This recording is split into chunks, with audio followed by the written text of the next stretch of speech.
Okay, so a $299 electric bike. I mean, that just screams too good to be true, doesn't it? It really does, yeah. Today on the Deep Dive, we're looking into something pretty wild. The PikaBike 1200W electric bike for adults, model Z8.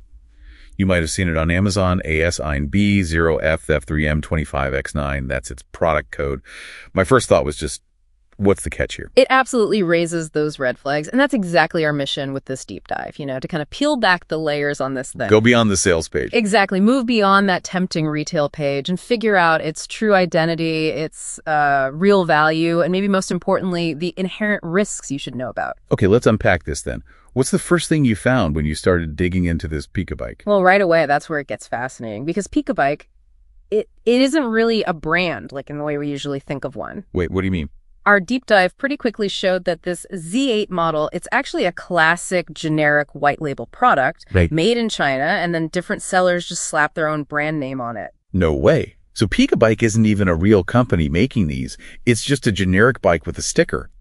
That's huge for anyone thinking about buying it. It really is. And what's interesting here is that this exact model is pretty widely known and sold elsewhere. Oh, what? As the Riding Time Z8. Yeah. And sometimes even as the IDCU IMJ1. Understanding this is like fundamental for you as a consumer. Why is that? Because it has massive implications for, product support, any kind of warranty, even just finding replacement parts later on. Oh, okay. Makes sense. And just so we're super clear, this has absolutely zero connection to Level's PikaBoost. Totally different product. Got it. So basically that super low price might come with some hidden costs down the road for actually owning and maintaining it. Precisely. And speaking of costs, that $299.99 price tag, it just seems unreal. It absolutely is. I mean, if we connect this to the bigger picture, this identical model, the Riding Time Z8, it typically sells for anywhere between $900 and, believe it or not, over $1,800. Whoa, seriously? Seriously. Now, the Amazon listing, the PikaBike one, it does mention a slightly smaller 10-amp battery. The standard is usually 15.6 ACK. Okay, but does that explain dropping the price by like 70 or 80%? No way. Not even close. That alone just doesn't account for such a huge difference. This isn't just a sale. It feels more like maybe an extreme promotion. Could be a pricing error, honestly. Or maybe even a loss leader strategy. Sell it below cost just to get people looking. So incredible value on paper. Extraordinary value, potentially. But yeah, it comes bundled with those inherent risks we talked about. Big ones. Okay, so let's say someone does manage to snag this for $299. What are they actually getting for that money? What's the Z8 itself like? Well, performance-wise, it actually packs a pretty powerful punch. It's got a robust rear hub motor, 750 watts nominal, peaking at 1,500 watts. That's decent power. Yeah, and 80 Newton meters of torque, which is great for acceleration, getting up hills.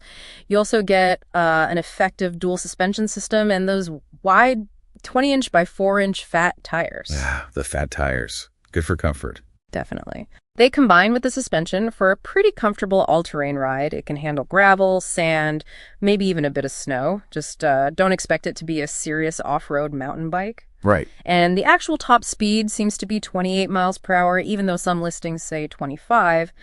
Plus, it usually comes with good lights, front LED headlight, rear LED taillight, often with brake lights and turn signals, too.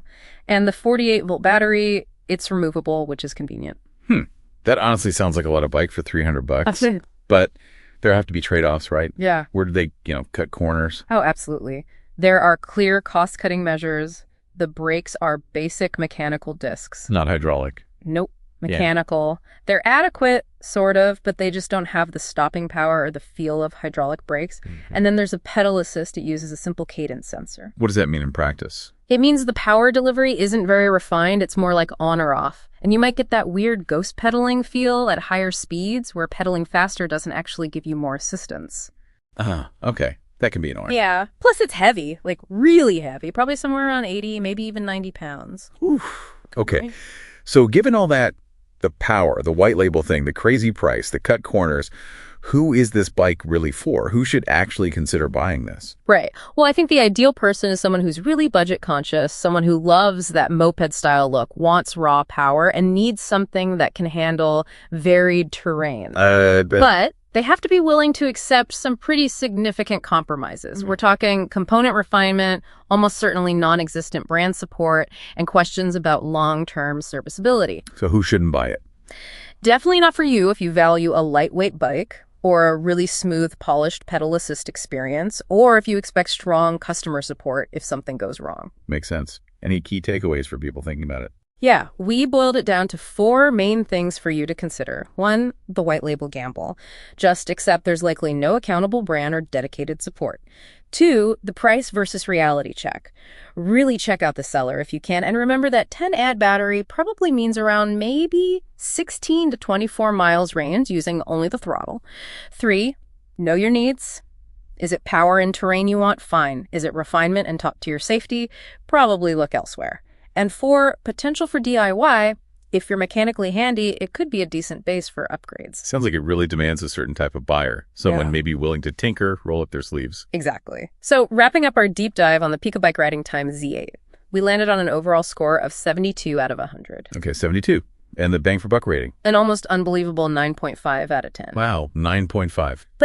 And this is a huge but, that bang for buck rating is almost entirely because of that specific anomalous $299.99 price tag we found. Right. At that price, the value proposition changes drastically. It's incredible value at that specific price point, yes. But you absolutely must weigh that against the very real, substantial risks of buying a white label product with basically no established support network behind it. It really makes you think, doesn't it? About what a brand even means sometimes. It truly does. This whole deep dive really highlights that tension, doesn't it, between potentially mind-blowing value on one hand and significant risk on the other. The PikaBike, or Riding Time Z8, it's a powerful machine for a price that seems impossible, but it absolutely demands a buyer who knows exactly what they're getting into. And maybe this raises a bigger question for all of us, for you listening. How does a product like this, with such a tangled identity and such a strange price point, challenge how we normally think about consumer value and, well, brand reliability? What does this mean for how you evaluate purchases in this, increasingly complex global marketplace?